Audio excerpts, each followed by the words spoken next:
Hello नमस्ते viewers. आज हमने जैसे बोला था, सुबह हमने कहा था कि आज सीएए के ऊपर हम अलग से एक सेपरेट सेशन लेकर आएंगे। मैंने सीएए को द हिंदू एडिटोरियल में डिस्कस किया था, जितना उसमें मैक्सिमम चीज़ें डिस्कस कर सकते थे वो मैंने किया था। लेकिन क्या होता है, due to paucity of time कुछ चीज़ें बहुत इन डेप्थ में नहीं हो पाती हैं। तो मैंने बोला था कि इन डेप्थ में मैं एक अलग से सेपरेट वीडियो सीएए के ऊपर लेके आऊँगी। तो मैं लेकर आई हूँ नया वीडियो। इसमें जो है सीएए क्या है, उसके नए प्रावधान क्या है, पुराने क्या चीज़ें थी, नए रूल्स जो आए हैं उसमें क्या बदलाव किए गए हैं, कैसे सीएए के थ्रू सिटीजनशिप प्राप्त की जा सकती है, नागरिकता प्राप्त की जा सकती है, उसके लिए क्या प्रोविजंस है, साथ के साथ क्या मुद्दे हैं, क्या फ़ायदे हैं, क्या नुकसान हैं। अलग अलग डायमेंशंस पे हम देखेंगे कि धार्मिक आधार क्या है, इसके भेदभाव हो रहा है तो किन मुद्दों पर, किन टॉपिक्स के ऊपर में इस पर ये सारे इल्ज़ाम लग रहे हैं। तो हम इन डेप्थ पूरी इसकी चर्चा करेंगे। और मुझे ऐसा लग रहा है कि ये पूरा वीडियो होने के बाद में अगर आप हमारे साथ एंड तक बने रहते हैं तो फिर आपको और कहीं पर भी वीडियो देखने की ज़रूरत नहीं पड़ेगी। इतने अच्छे से आज ये पूरा टॉपिक मैं आपको कवर करवा दूंगी। तो चलिए हमारे साथ अंत तक बने रहिए और हम चलते हैं, शुरुआत करते हैं। सीएए जो सिटीजनशिप अमेंडमेंट एक्ट है उसमें क्या बदलाव है, क्या प्रावधान है, उसके ऊपर हम एक नज़र डाल लेते हैं। पहली बात तो कल जो है 11 मार्च को ये सारी चीज़ें हुई। 2019 में एक्ट बन गया था, लेकिन कल जो है वो रूल आया और फाइनली लागू हो गया सीएए। देखिए, होम मिनिस्ट्री से जो अमित शाह जी हैं उन्होंने एक ट्वीट किया और बोला कि फिलहाल जो सिटीजनशिप अमेंडमेंट एक्ट 2019 है वो सिटीजनशिप अमेंडमेंट रूल्स 2024 के रूप में अब लागू हो गया है। इट मीन्स क्या है, इसमें जो सीएए के थ्रू क्या है, शरणार्थी जो है आपके पाकिस्तान, अफगानिस्तान, बांग्लादेश जैसे 3 हमारे पड़ोसी कंट्री से जो अल्पसंख्यक जो माइनॉरिटीज़ हैं वो यहाँ पर एज ए शरणार्थी आए थे कुछ साल पहले। तो वो उनके साथ में क्या हो रहा है कि उनको नागरिकता यहाँ की मिल नहीं पाई है, इसलिए उनको रोज़मर्रा की चीज़ें हो गई, उनके जो रोटी कपड़ा मकान जैसी बेसिक नीड्स हैं वो पूरी नहीं हो पा रही हैं। तो इसको ध्यान में रखते हुए अब ये रूल ला दिया गया है फाइनली। जब ये अमेंडमेंट एक्ट आया था उस समय बहुत ज़्यादा विरोध हुआ था, साथ के साथ में कोविड-19 आ गया था मार्च में 2020 में, तो फिर चीज़ें डिले हो गई और अब फाइनली ये आया है। जब ये रूल आया है सिटीजनशिप देने के लिए इन माइनॉरिटीज़ को, तो मुद्दा बहुत ज़्यादा ज्वलंत क्यों हो गया है, क्योंकि ये काम हुआ है जस्ट इलेक्शन से पहले। तो कई सारे अपोजिशन पार्टी के लोग हैं वो ये कह रहे हैं कि ये क्या है, पॉलिटिक्स करने के लिए, जनता को लुभाने के लिए इलेक्शन से पहले लाया गया है। बहरहाल ये सारे मुद्दे जो हैं वो तो अपने चलते रहेंगे। सीएए के लिए मोस्टली तो अपोज ही हो रहा है, लेकिन एक जो इंसान है बहुत ज़्यादा खुश है, मैंने देखा कल के वीडियो में, यहाँ पे जो सेलिब्रेशन चल रहा है। अब ये व्यक्ति खुश हो रहे हैं या दुखी हो रहे हैं ये आप अंदाज़ा लगा लीजिएगा। हम तो मान के चलेंगे कि मोदी जी का हैप्पी फेस दिख रहा है, मतलब खुशी की लहर दौड़ी हुई है। और खुशी किसको सबसे ज़्यादा है, तो एक हमारी जो नेशनल भाभी जी हैं सीमा हैदर जी, बहुत ज़्यादा खुश हैं वो। क्यों, कल आपने वीडियो देखा होगा, उनका पटाखे फोड़ रही हैं वो, मोदी जी को धन्यवाद कह रही हैं, क्योंकि उनका कहीं ना कहीं रास्ता साफ हो गया है। पाकिस्तान से वो भी आई थी जो सचिन के पीछे, तो अब क्या है, रास्ता उनका भी साफ हो गया है। कुछ साल यहाँ पर रहेंगी तो उनको भी शायद मिल जाए नागरिकता एक तरीके से, तो वो इसलिए थैंक यू कह रही हैं।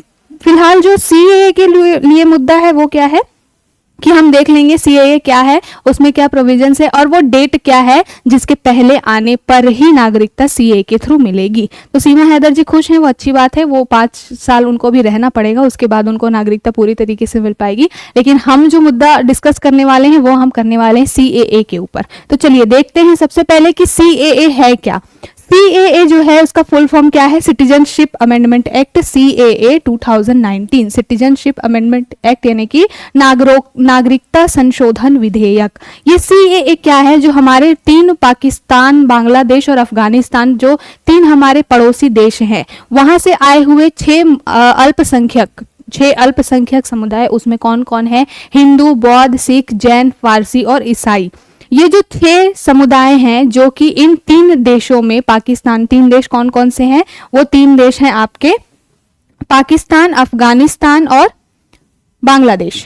पाकिस्तान, अफगानिस्तान और बांग्लादेश, यहाँ से जो 3 देशों से जो 6 समुदाय के लोग आए हैं उनके लिए इस सीएए में क्या किया गया है, प्रावधान किया गया है कि वहां से आए हुए जो लोग हैं जिनको अपने देश में बहुत ज्यादा ही खराब कंडीशंस का सामना करना पड़ा था, अगर वो 31 दिसंबर 2014 से पहले यहाँ भारत में आ चुके हैं तो उनको अब फाइनली CAA 2019 यानी कि सिटीजनशिप अमेंडमेंट एक्ट 2019 के तहत क्या कर दिया जाएगा, नागरिकता प्रदान कर दी जाएगी भारत की। तो हम देखने वाले हैं कि क्या है पूरा मुद्दा, कब ये शुरुआत हुई। सबसे पहले हम इस पे देखेंगे कि CAA की शुरुआत कब हुई। तो देखिए, संसद से पास होने तक का पूरा जो टाइम ड्यूरेशन है, अभी संसद से जब पास हुआ था ये एक्ट, उसके बाद फाइनली लागू होने तक का टाइम ड्यूरेशन पूरे 51 महीने लग गए। इतनी लंबी जो है, क्या कहना चाहिए, इतना लंबा डिले हो गया, लंबा कठिन परिश्रम करना पड़ा CAA को, तब जाके ये पास हो पाया है। बिल्कुल ये वैसा ही है जैसे कि IAS PCS की तैयारी में बच्चे लगे होते हैं, बहुत लंबा चल जाता है इंतजार, तो CAA को पास होने के लिए भी बहुत लंबा इंतजार करना पड़ा। कब ये सबसे पहले आया था, 9 दिसंबर 2019 को संशोधन विधेयक लोकसभा से पारित हुआ था। तो डेट याद रखिए, 9 दिसंबर 2019 को। ये फिर राज्यसभा में कब पारित हुआ, तो 11 दिसंबर, यानी कि 9-2 मिलके 11 हो गए। तो 9 दिसंबर को लोकसभा से पारित हुआ, उसके बाद ये आ गया राज्यसभा में, 11 दिसंबर को यहाँ से पारित हुआ। एक दिन के बाद 12 दिसंबर को, बिल्कुल वेट नहीं करना चाहती थी गवर्नमेंट, एक दिन के बाद ही राष्ट्रपति जी से हस्ताक्षर ले लिए गए इस एक्ट पर और फाइनली ये एक्ट बन गया। लेकिन एक्ट बनने के बाद राहें इसकी इतनी आसान नहीं रही। क्या हुआ मामला, जब ये पूरा मुद्दा आया तो दिल्ली के शाहीन बाग में 2 महीने तक जो वहां की मुस्लिम महिलाएं हैं उन्होंने क्या किया, प्रोटेस्ट किया। तो ये पूरा मुद्दा आया CAA का, और नॉट इवन दिल्ली, जो नॉर्थ ईस्ट के राज्य थे वहां पर भी इसका बहुत ज्यादा प्रोटेस्ट हुआ। तो इस वजह से चीजें डिले हो गई। उसके बाद एक और चीज हो गई, 2020 में आ गया कोविड का टाइम। तो कोरोना आने की वजह से ऐसे भी सारी चीजें, भाई उस समय तो जान बचाना ही सबसे बड़ी हमारी प्राथमिकता थी, तो 2-3 साल का डिले और हो गया। अब फाइनली जाके जो एक्ट बना था उसको एक रूल के तहत, अभी जो फिलहाल चीज आई है वो एक रूल है, तो ये इस रूल के तहत, रूल 2024 के तहत क्या किया गया है, इसको अब लागू कर दिया गया है। तो कंफ्यूज नहीं होइएगा, ये जो एक्ट है वो तो 2019 का ही रहेगा, लेकिन अभी जो सिटीजनशिप अमेंडमेंट है ये एक रूल है, कौन सा, 2024 का। और इस रूल के तहत क्या किया गया है, सिटीजनशिप अमेंडमेंट एक्ट को अब फाइनली लागू कर दिया गया है। तो ये हमने देखा पूरा मुद्दा, CAA क्या था, और उसके बाद में देखा कि 9 को ये लोकसभा में पारित हुआ, 9 दिसंबर, 11 दिसंबर को राज्यसभा, 12 को राष्ट्रपति जी के हस्ताक्षर हुए, और फाइनली 11 मार्च 2024 को ये क्या हुआ है, कानून जो है वो, नियम जो है वो लागू हो गया है। और कितना लंबा इंतजार, तो 51 मंथ का लंबा इंतजार करना पड़ा है। अब हम देखते हैं आगे कि नागरिकता संशोधन अधिनियम में क्या है। मैंने स्टार्टिंग में ही जब भूमिका बताई तो उसमें ही बता दिया कि नागरिकता संशोधन अधिनियम क्या है। अफगानिस्तान, बांग्लादेश, पाकिस्तान से आए हिंदू, सिख, बौद्ध, जैन, पारसी और ईसाई जो अवैध प्रवासी थे, अब उनको जो है बिल्कुल वैधता दे दी गई है नागरिक के रूप में।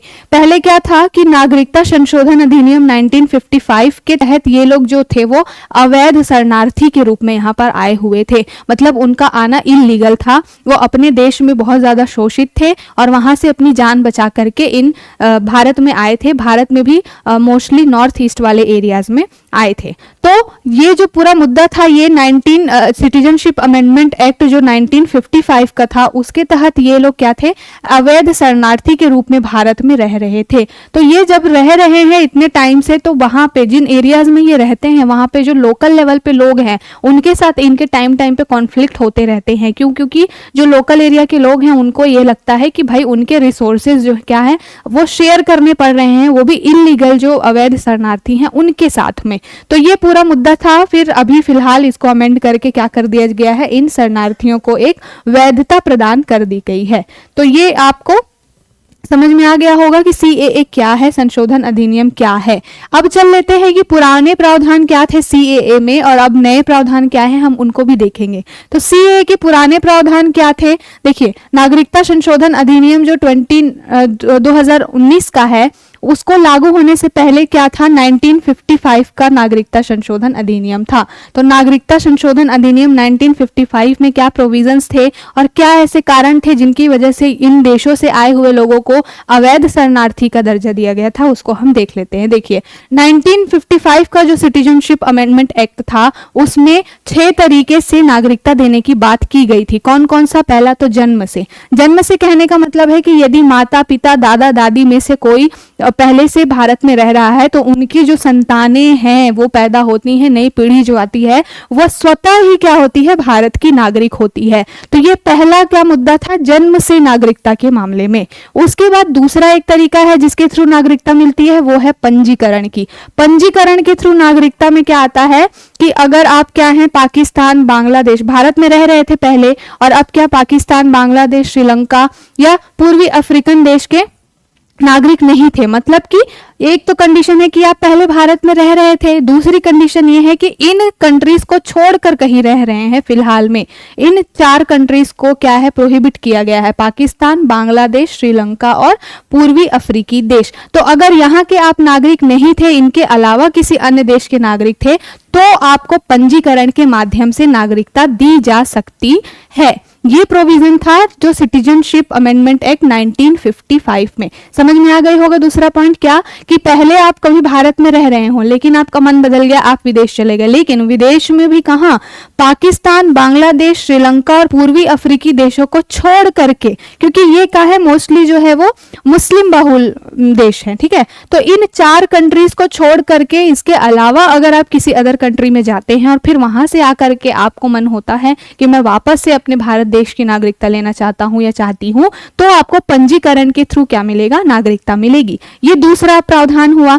तीसरा प्रावधान क्या है, तीसरी चीज है प्रकृतिकरण या फिर क्या, नेचुरलाइजेशन के तहत आपको नागरिकता देने की। इसमें क्या है कि कम से कम 12 साल तक भारत में रहते तो आपको क्या मिल जाता, प्रकृतिकरण के माध्यम से, नेचुरलाइजेशन के माध्यम से नागरिकता मिल जाती। ये जो मैं प्रोविजंस बता रही हूँ ये आपके सिटीजनशिप अमेंडमेंट एक्ट 1955 यानी कि पुराना वाला है, ध्यान में रखिएगा, कंफ्यूज नहीं होना है। यहाँ पर जो मैं चीजें बता रही हूँ ये पहले के अमेंडमेंट्स हैं, ठीक है, सो दैट आपको क्लियरिटी हो कि पहले क्या था और अब क्या बदलाव हुए हैं। तो जो तीसरा पॉइंट है प्राकृतिकरण या नेचुरलाइजेशन, उसमें बोला गया था कि एटलीस्ट आपको 12 साल मिनिमम तो रहना ही पड़ेगा यहाँ पे, तब जाके आपको इसके थ्रू नागरिकता मिलेगी भारत की। चौथा था वंशावली। वंशावली मतलब कि अगर आपके पूर्वज भारत के नागरिक थे, इन फ्यूचर इन पास्ट कभी रहे हो, तो आप वंशावली के आधार पर भारतीय नागरिकता ले सकते हैं। लेकिन 1964 में क्या किया गया था, इस प्रावधान को समाप्त कर दिया गया था। पूर्वज कहने का मतलब है कि दादा परदादा से भी पहले कोई लोग अगर भारत में कभी रह रहे हो, फिर वो विदेश चले गए हो, तो अगर ऐसा कोई संबंध आपका रहा हो तो आपको वंशावली के आधार पर मिल सकती है भारत की नागरिकता। फिर था मैरिज के आधार पर, 5वां ये पॉइंट था, मैरिज के आधार पर अगर कोई भारतीय नागरिक जो है वो किसी विदेशी महिला से, या कोई महिला है जो विदेशी पुरुष से विवाह कर लेती है, तो क्या होगा कि अगर उनके जो स्पाउस हैं वो अगर चाहे इंडियन सिटीजनशिप लेना, तो उनको इस 5वें पॉइंट के तहत क्या की जाती थी, भारत की नागरिकता दी जाती थी। फिर था क्षेत्रीय अधिग्रहण के माध्यम से। क्षेत्रीय अधिग्रहण करने का मतलब है कि ऐसे क्षेत्र जहां पर कभी आप रह रहे हो और अब वो क्या हो गया, भारत का हिस्सा हो गया। जो 100वां संविधान संशोधन अधिनियम है, जिसके थ्रू हमने बांग्लादेश के कुछ गांवों को अपने यहाँ लिया है और अपने कुछ बंगाल का हिस्सा हमने बांग्लादेश को दिया है, तो ये वाला प्रोविजन वहां पर लागू होता है कि क्षेत्रीय अधिग्रहण हुआ। अगर सपोज कि भारत ने बांग्लादेश के कुछ गांवों को क्या किया, अपने क्षेत्र में मिलाया, तो वो गांव के जो लोग जो मिले हैं बांग्लादेश के, वो स्वतः रूप से क्या हो जाएंगे, भारत के नागरिक हो जाएंगे, या उनको नागरिकता दे दी जाएगी अगर क्षेत्रीय अधिग्रहण होता है तो ये 6 पॉइंट आई होप आपको समझ में आया होगा। ये 1955 का जो सिटीजनशिप अमेंडमेंट एक्ट था, इसमें ये सारे प्रावधान थे। अब देखिए जो नया अमेंडमेंट एक्ट आया है उसमें कुछ क्या है, एडिशनल पॉइंट ऐड किए गए हैं। तो क्या है नए प्रावधान, नए प्रावधान में सबसे पहले तो उसकी परिभाषा में ही ये बोल दिया गया है 3 कंट्रीज और 6 समुदाय, जो मैंने पहले ही डिस्कस कर दिया, तो मैं उसको बार बार रिपीट करके टाइम वेस्ट नहीं करूंगी।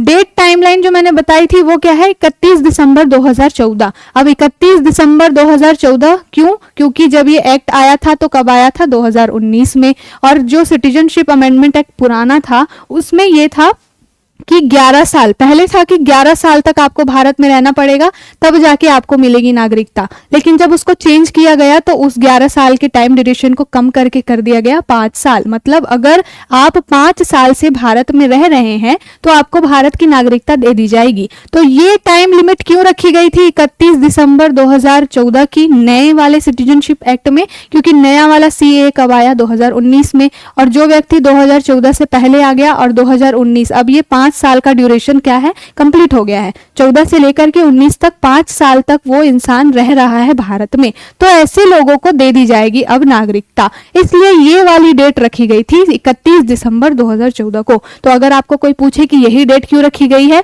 तो इसका सीधा सीधा आंसर ये है कि भाई 2014 से 2019 तक 5 साल तक तो वो रह ही रहे थे भारत में, और ये पहले से ही एक्ट में मेंशन है कि अगर कोई व्यक्ति 5 साल तक रह रहा है भारत में, इट मींस क्या है, उसको नागरिकता दी जा सकती है। तो ये था पूरा मुद्दा। उसके बाद सीए में अन्य क्या प्रावधान किए गए कि इन शरणार्थियों को भारत में रहने के लिए देखिए 5 साल की अवधि पूरी करने की आवश्यकता अब नहीं होगी। ठीक है, साथ के साथ में क्या है, सीए 2019 के कुछ विवादास्पद पहलू भी रहे। विवादास्पद पहलू क्या रहे कि इसमें जो मुस्लिम माइनॉरिटीज है उनके बारे में कोई भी प्रावधान नहीं किया गया है। तो मुद्दा ये है, जैसे असम वाला, मैं अभी नॉर्थ ईस्ट के रिस्पेक्ट में जब इसको चर्चा करूंगी तो बताऊंगी कि असम में बांग्लादेश से हिंदू माइनॉरिटीज भी आए हुए हैं एज अ शरणार्थी, अवैध शरणार्थी, और मुस्लिम माइनॉरिटीज भी आए हुए हैं। तो यहीं पर सारा मुद्दा उठता है कि आपने जो 6 समुदाय बोले हैं उसमें मुस्लिम तो कहीं पर है ही नहीं मेंशन, तो आपने क्या किया है, धर्म के आधार पर भेदभाव किया है। तो ये कुछ विवादास्पद भी मुद्दे हैं, कुछ विवादास्पद प्रावधान भी हैं, इसलिए सीएए 2019 का इतना ज्यादा विरोध हो रहा है। पूर्वोत्तर के नागरिक क्या कह रहे हैं, जबकि पूर्वोत्तर का एरिया मोस्टली ट्राइबल एरिया और पहाड़ी एरिया है, वहां का प्रशासन अलग तरीके से चलता है। हमारे संविधान में अनुसूची 5 और 6 में पूर्वोत्तर राज्यों के लिए उनके प्रशासन के लिए कुछ अलग से प्रावधान किए गए हैं। तो पूर्वोत्तर का मामला कहाँ जब आता है तो सीए का विरोध वहां पर भी होता है। इसलिए होता है क्योंकि वहां के जो लोकल लोग हैं उनको ऐसा लगता है, जो वहां के निवासी हैं उनको ऐसा लगता है कि जब ये बाहरी लोग आ जाएंगे तो हमारे लिए ही रिसोर्सेज कम पड़ जाएंगे, हमारी संस्कृति हम पर क्या होगा, आक्रमण होगा, एक तरीके से क्या है, चीजें शेयर करनी पड़ेगी, तो बहुत सारे कॉन्फ्लिक्ट होंगे। अब तक जो हमने डिस्कस किया अब उसमें क्या है कि मैंने पहले ही स्टार्टिंग में ही बता दिया था कि अमेंडमेंट एक्ट जो है वो तो 2019 वाला ही रहेगा, लेकिन जो अभी जो प्रावधान लागू हुए हैं वो रूल के रूप में लागू हुए हैं, और रूल कौन सा है, 2024।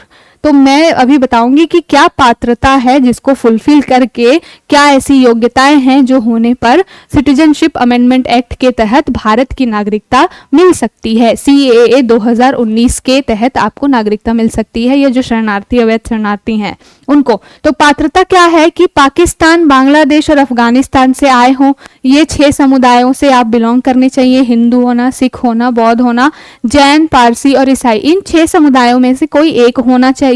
साथ के साथ क्या है, 5 साल वाली वही टाइम लिमिट आपको पूरी करने की आवश्यकता नहीं होगी। टाइम लिमिट क्या है, डेट मेंशन यही है कि 21 दिसंबर 2014 से पहले आए हों। साथ के साथ आपको ये दस्तावेज भी दिखाना होगा, साबित करना होगा कि हाँ आप इन 3 कंट्रीज से ही आए हुए हैं। तो ये पूरा प्रोविजन है, आपको बताया मैंने। अब चलते हैं हम अपने अगले पॉइंट की तरफ। अगला पॉइंट क्या है कि नए नियम जो है उसमें आवेदन करने की प्रक्रिया क्या है, किस तरीके से जो अवैध शरणार्थी हैं वो आवेदन कर सकते हैं और सिटीजनशिप ले सकते हैं। तो क्या है प्रक्रिया, आवेदक ऑनलाइन या ऑफलाइन आवेदन कर सकते हैं, दोनों माध्यम से। कोई लोग पढ़े लिखे हैं तो वो ऑनलाइन प्रीफर करेंगे, जो नहीं पढ़े लिखे हैं वो ऑफलाइन भी आवेदन कर सकते हैं। ठीक है, ये पहला पॉइंट हुआ। दूसरा पॉइंट ये है कि आवेदन पत्र के साथ आवश्यक दस्तावेज देने पड़ेंगे। दस्तावेज इन द सेंस कि क्या, जिस देश में जिस चीज 3 देश का मेंशन है, वहां की नागरिक आप रहे हैं, उसके लिए जो भी डॉक्यूमेंट्स लगेंगे, आपका आधार कार्ड या फिर जो वोटर आईडी कार्ड है, या कोई भी शिक्षा वगैरह ली हो तो उससे संबंधित कोई भी अन्य दस्तावेज हो, तो ऐसे दस्तावेज आपको प्रस्तुत करने पड़ेंगे। आपको ये प्रूफ करना पड़ेगा कि आप इन्हीं 3 कंट्रीज से आए हुए माइनॉरिटीज हैं। ठीक है, अगला पॉइंट ये है कि आवेदन की जांच कौन करेगा, तो आवेदन की जांच करेंगे गृह मंत्रालय। गृह मंत्रालय के द्वारा, देखिए पहले भी जो प्रोविजंस थे ना, पहले भी जब किसी को नागरिकता देनी होती थी ऐसे बाहर से आए हुए, तो जो विदेशी एक फॉरेन एक्ट होता था 1920 का, आई थिंक। तो उसके थ्रू क्या किया जाता था 1949 या 20 समथिंग, आप एक बार चेक करिएगा। तो उसके थ्रू क्या किया जाता था, उसमें जो प्रोसेस होता था उसको फॉलो करके पूरा चेक करके दस्तावेज तब जाके नागरिकता दे दी जाती थी। ठीक है, तो अभी वही काम करेगी गृह मंत्रालय, और इन दस्तावेजों का जो ऑनलाइन ऑफलाइन आवेदन आएंगे उनको क्या करेगी, चेक करेगी। ये इंश्योर करेगी कि हाँ जो माइनॉरिटीज आए हैं, शरणार्थी आए हैं, वो इन्हीं 3 कंट्रीज से आए हैं। कौन कौन से? पाकिस्तान, अफगानिस्तान और बांग्लादेश। अगला पॉइंट क्या है कि आवेदक को फिर क्या साक्षात्कार के लिए बुलाया जाएगा। साक्षात्कार का इंग्लिश क्या होती है भाई? इंटरव्यू। तो ये इंटरव्यू सेशन होगा उन लोगों का, उनसे ये चीजें पूछी जाएंगी कि हाँ ये सारे डॉक्यूमेंट सही है कि नहीं, उनका इंटेरोगेशन होगा। और जब सुनिश्चित हो जाएगा कि हाँ सामने वाला जो इंसान है वो सच बोल रहा है, जब पूरा डॉक्यूमेंट वेरिफिकेशन हो जाएगा, सेटिस्फाइड हो जाएगी गृह मंत्रालय, तो ऐसे लोगों को नागरिकता दे दी जाएगी। तो आपको समझ में आ गया होगा कि क्या प्राविधान है, किन लोगों को देना है और कैसे आप आवेदन कर सकते हैं। ठीक, अगला पॉइंट यह है कि आवश्यक दस्तावेज क्या क्या लगेंगे, तो मैंने पहले ही बता दिया। अगर जन्म प्रमाण पत्र हो, निवास प्रमाण पत्र हो, धार्मिक उत्पीड़न का कोई प्रमाण हो आपके पास में, साथ के साथ पासपोर्ट या अन्य कोई भी जो वैध पहचान पत्र है, वैलिड अगर आपके पास आइडेंटिटी कार्ड है, तो फिर आप उस दस्तावेज को रख करके गृह मंत्रालय से नागरिकता मांग सकते हैं। ठीक है, तो यहां तक समझ में आई चीजें। अब चलते हैं हम अगली टॉपिक की तरफ। अगला टॉपिक क्या है कि ये पूरा विवाद क्यों हो रहा है, क्यों ये सीएए इतना चर्चा में आ गया है। भाई चीज तो सही हो रही है, जो लोग आए हुए हैं इतने बुरी स्थिति से, कठिन चीजें परिश्रम करके आए हैं, जैसे भी वो आए हो, बहुत दिक्कत हुई होगी। इतना आसान नहीं होता है अपने घर को छोड़ करके किसी दूसरे देश चले जाना। आप खुद ही कल्पना करिए कि अगर आपको कोई किसी जगह पे आप बहुत सालों से रह रहे हो और अचानक से आपको कहीं दूसरी जगह जाना पड़े, तो आपको कितना कष्ट होता है उस जगह को छोड़ने में। तो लोग आए हैं इतना कष्ट सह के, और यहाँ पर भारत में उनको नागरिकता दे दी जा रही है ताकि उनके कुछ बेसिक नीड्स हैं वो पूरी हो सके। कई ऐसे लोग हैं अभी भी इंडिया में जो शरणार्थी के रूप में आए हैं और उनके साथ इतना भेदभाव हो रहा है, उनके पास कोई वैलिड डॉक्यूमेंट अभी तक नहीं है, उनको नागरिकता नहीं मिली है, इस वजह से उनको हमारे यहाँ सरकारी योजनाओं का लाभ नहीं मिल रहा है। जाहिर सी बात है, बीपीएल कार्ड वगैरह होता है तब जाके तो आपको क्या है सस्ती दरों पे पीडीएस के थ्रू राशन मिलता है। तो जब दस्तावेज ही नहीं है तो ऐसे लोग अभी रह तो रहे हैं यहाँ पे तंबू गाड़ के जैसे भी रह रहे हैं, लेकिन अभी भी क्या है उनको बेसिक नीड्स तो उनकी पूरी हो नहीं रही है। तो सिटीजनशिप अमेंडमेंट एक्ट के द्वारा नागरिकता देके ऐसे लोगों को वैध मान्यता दे दी जाएगी, सम्मान से लोग रह पाएंगे। तो एक्ट तो अच्छा है, लेकिन इसका विरोध क्यों इतना हो रहा है? तो विरोध के कुछ पॉइंट हैं। पहला पॉइंट क्या है? भेदभाव। भेदभाव कैसे हो रहा है कि जिन 3 कंट्रीज को मेंशन किया है, ओनली पाकिस्तान, बांग्लादेश, अफगानिस्तान, जबकि भारत के अन्य पड़ोसी जैसे कि श्रीलंका वगैरह, वहां पे भी बहुत नंबर ऑफ पीपल जो हैं वो हिंदू और मुस्लिम माइनॉरिटीज़ हैं, वैसे वहाँ पर भी साथ के साथ में अन्य भी कंट्रीज़ हैं जहाँ पर भारत से गए हुए या हिंदू लोग रहते हैं या इन 6 समुदाय में से लोग रहते हैं जिनकी स्थिति बहुत सही नहीं है। तो आपने सिर्फ इन 3 कंट्रीज़ को ही क्यों शामिल किया है, इन 3 मुस्लिम बहुल कंट्रीज़ को ही क्यों शामिल किया है?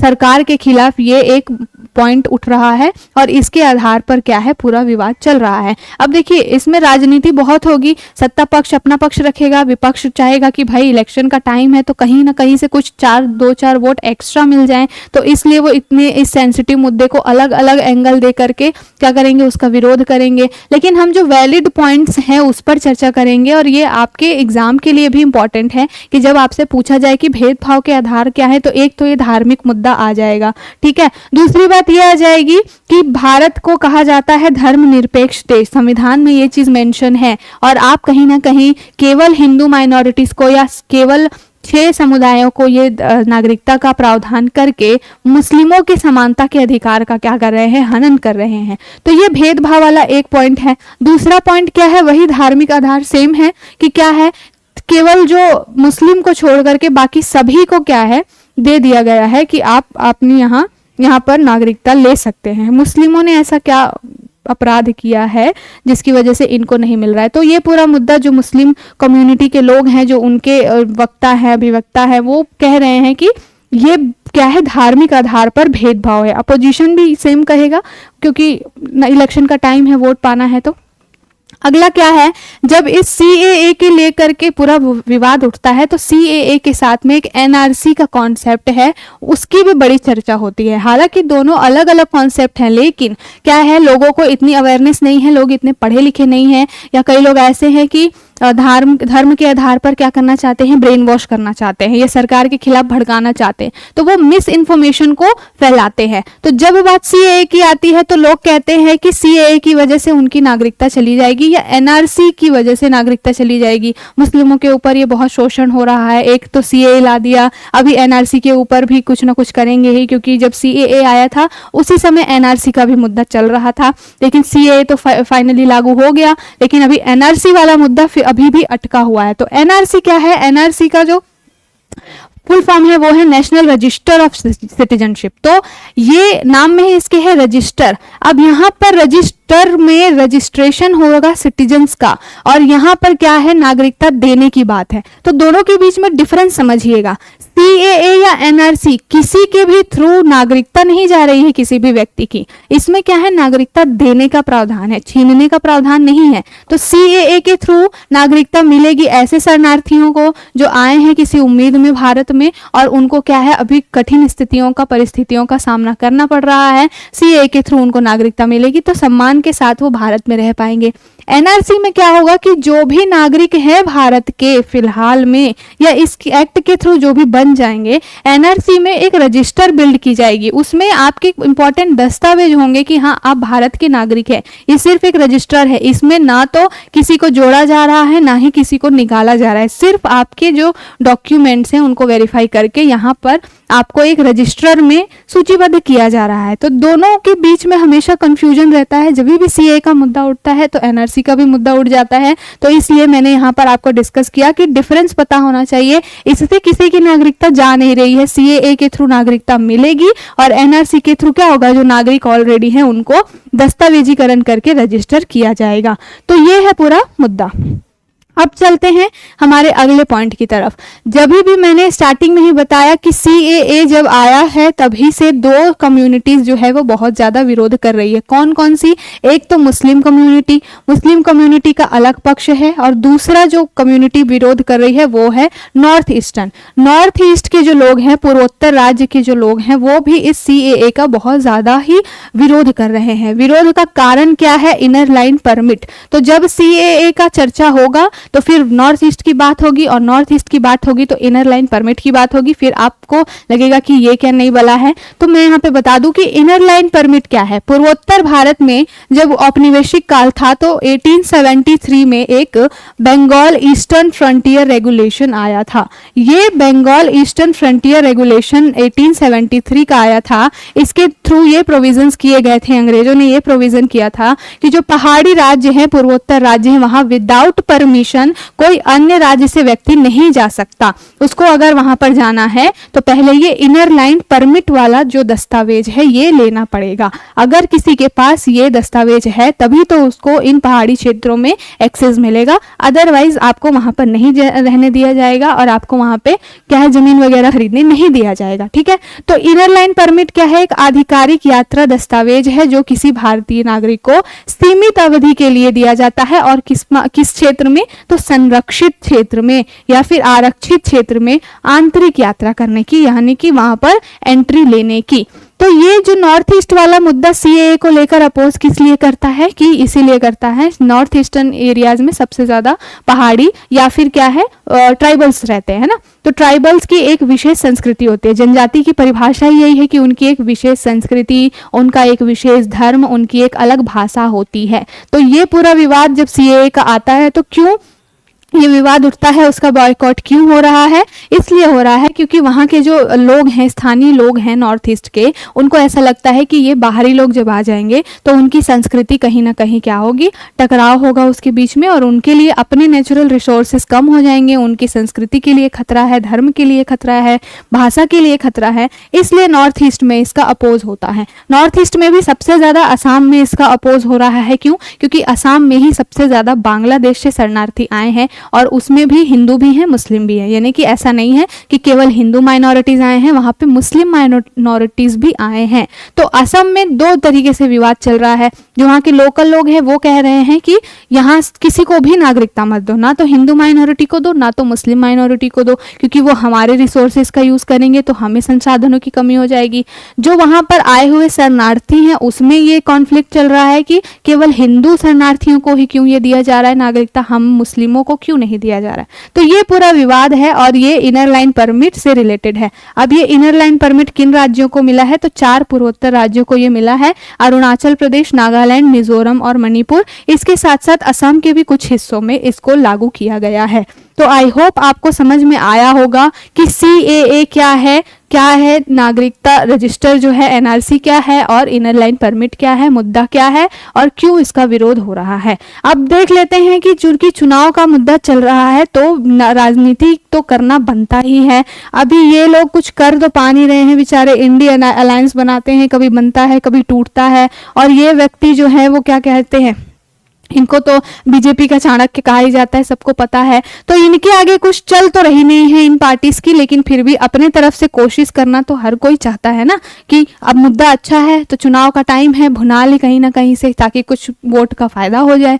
तो सारा राजनीतिक मुद्दा क्या चल रहा है, जो पक्ष है और विपक्ष है ये दोनों अपने अपने पॉइंट्स रख रहे हैं। जो है मुद्दा क्या है कि राजनीतिक एंगल इसलिए इसको दिया जा रहा है कि विपक्ष आरोप लगा रही है कि भाई ये जो पूरा एक्ट है वो मुस्लिम विरोधी एजेंडा है, और बीजेपी क्या करती है, हमेशा सनातन को ही प्रमोट करती है, और इनके इस एक्ट में भी साफ साफ दिख रहा है कि ये मुस्लिम विरोधी है, क्योंकि आपने केवल और केवल जिन 6 समुदायों को शामिल किया है उसमें कहीं पर भी मुस्लिम माइनॉरिटीज नहीं है। तो ये पूरा टॉपिक इनको अच्छा मिल गया है विरोध करने का।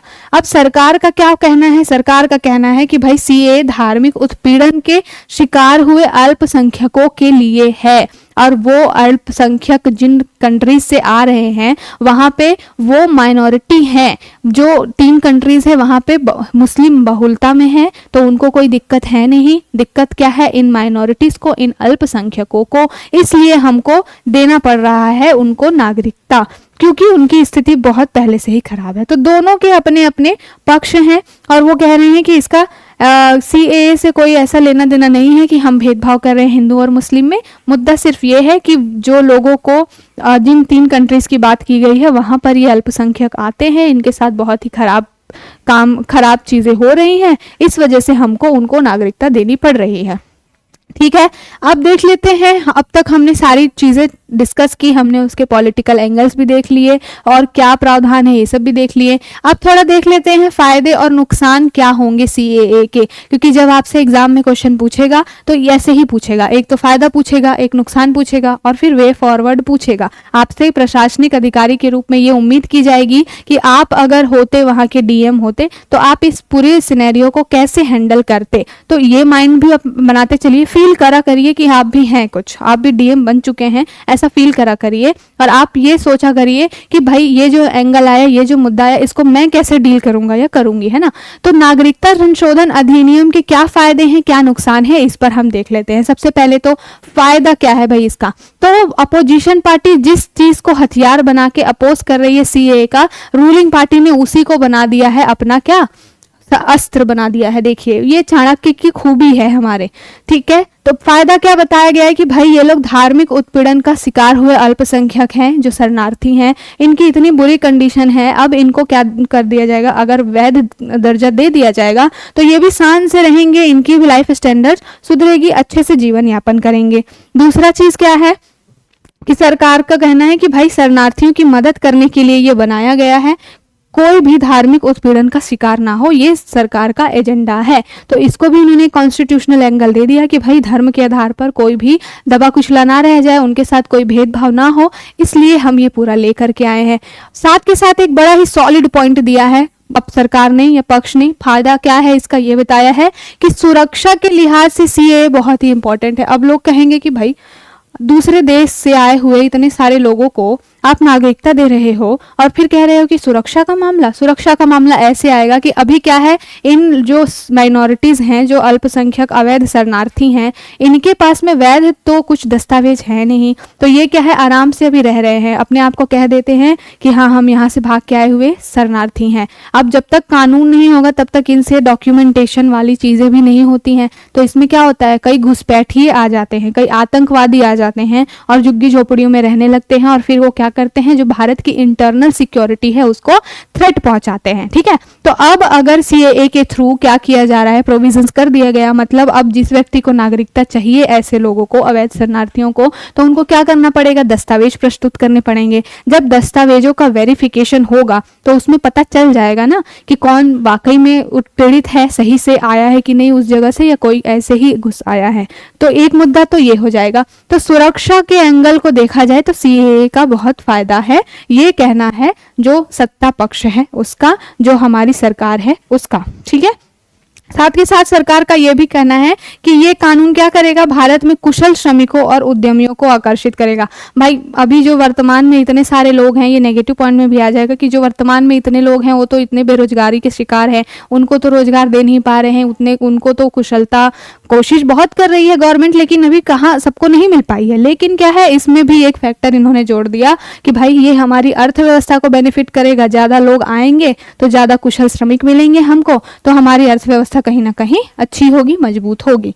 तो सुरक्षा का एंगल भी जोड़ दिया और क्या है, अर्थव्यवस्था वाला एंगल भी जोड़ दिया। तो देखिए इसको कहते हैं माइंड। अब देख लेते हैं नुकसान। जो विपक्ष है वो क्या कह रहा है, किन आधारों पर इसकी विरोध कर रहा है और इस सीएए के नुकसान क्या है। तो सबसे पहला तो यही है कि भेदभाव की भावना से ये आया है। तो क्या होगा, ये रेडिकलाइजेशन करेगा, पोलराइजेशन करेगा रिलीजन का, हिंदू बट जाएगा, मुसलमान बट जाएगा। चीज़ें बहुत अभी भी बहुत मन में आ तो गई है ये सारी चीज़ें, लेकिन थोड़े लेवल पे हैं। अब इस तरीके के जो काम होंगे तो इससे थोड़ी चीज़ें और ख़राब हो सकती हैं भाई, कड़वाहट भर सकती है हिंदू मुस्लिमों के बीच में।